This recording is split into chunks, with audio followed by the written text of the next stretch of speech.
Interview with the Vampire is an unusual movie in that, unlike every vampire movie ever made, this one is really and truly about the vampires. It's not an action movie, it's not even really a horror movie. It is, oh good god, a drama. As the title suggests, this is an honest to goodness character study about what it's like to live as a vampire. If you've never heard of it, you might look at the description and think Brad Pitt and Tom Cruise playing vampires at the height of their 90s hotness. This movie actually exists. But no, it's actually quite good.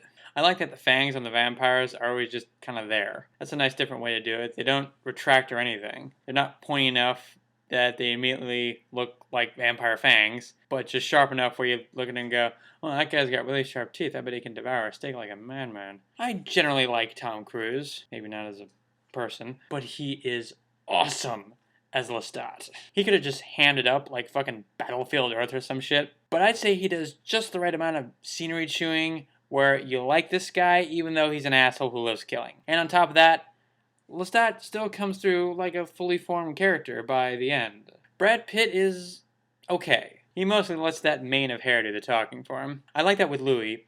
Lestat kept saying that Louis would eventually warm up to the idea of snacking on humans, and surprisingly, he does. He doesn't stay veggie like the fucking Cullen so we can go on liking him. Maybe Louis doesn't quite relish it like Lestat, but by the middle, he's clearly made peace with the whole killing humans thing. And boy does he love setting things on fire. He must be some kind of legendary vampire serial arsonist. And I haven't looked it up, but that dock fire when they leave New Orleans, was that a real historical event? Speaking of which, we also have Kirsten Dunst, who is on fire. When she won the Best Breakthrough at the MTV Awards that year, that was the first time I'd heard of her or anything about this movie beyond the title. The idea of this kid that grows up but is still physically a kid and also kills things, she makes that shit work.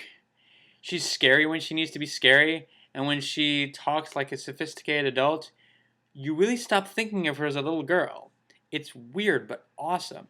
About two-thirds in, it drops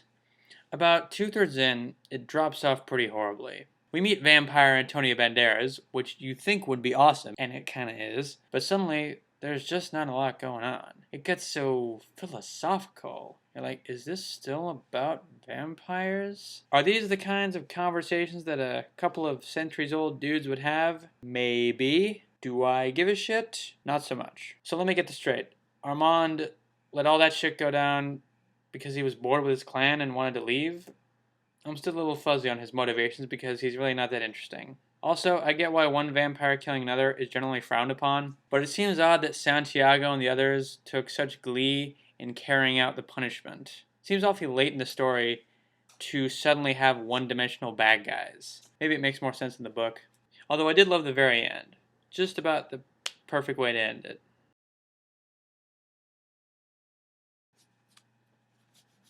How do you suppose Lestat learned to drive?